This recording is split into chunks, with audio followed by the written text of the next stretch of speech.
ఈ పురుగును మాత్రమే సేకరించి వీళ్ళంతా కూడా ఏం చేసేవాళ్ళయ్యా అంటే, ఓన్లీ మనుషులు వాడడానికి కాదు, మళ్ళీ యెరూషలేము దేవాలయం ఉంది కదా, ఉందా లేదా?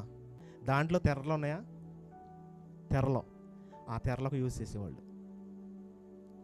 యెరూషలేము దేవాలయంలో 60 అడుగులు హైట్ ఉంటుంది. హైటు 60 అడుగులు, వెడల్పు 30 అడుగులు ఉంటుంది. 30 అడుగులు వెడల్పు, 60 అడుగులు హైట్. అంత దానికి 3.5 అంగుళాలు మందం, దీనికంటే ఎక్కువ. అంత దానికి యూజ్ చేసేవాళ్ళు ఆ కాలంలో. ఆ పురుగు రక్తాన్ని సేకరించి మొత్తాన్ని ఆ యెరూషలేము దేవాలయంలో ఆ తెర్రకి యూజ్ చేశారు.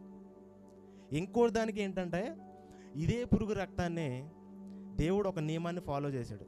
ప్రధాన యాజకుడు ఒక సూట్ ఉండాలి. ఆ సూట్ కూడా కరెక్ట్గా చెప్పాడు అన్నీ. ఆ సూట్కి కూడా సేమ్ టు సేమ్ ఇదే యాడ్ చేశారు.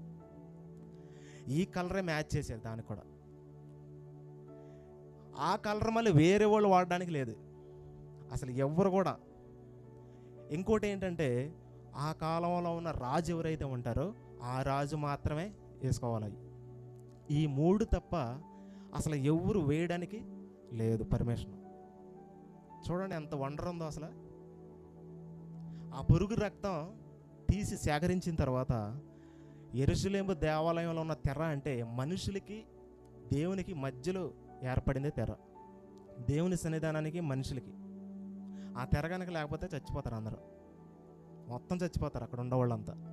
ప్రధాన యాజకుడు అక్కడ బలులు అర్పించేటప్పుడు ఆయన పాపాల కోసం కూడా బలి అర్పించాలి, అక్కడ ఉన్న వాళ్ళ కోసం కూడా బలి అర్పించి లోపలికి వెళ్ళాలి. ఆ తెర అడ్డుపరిచేది దేవుడికి మనుషులకి.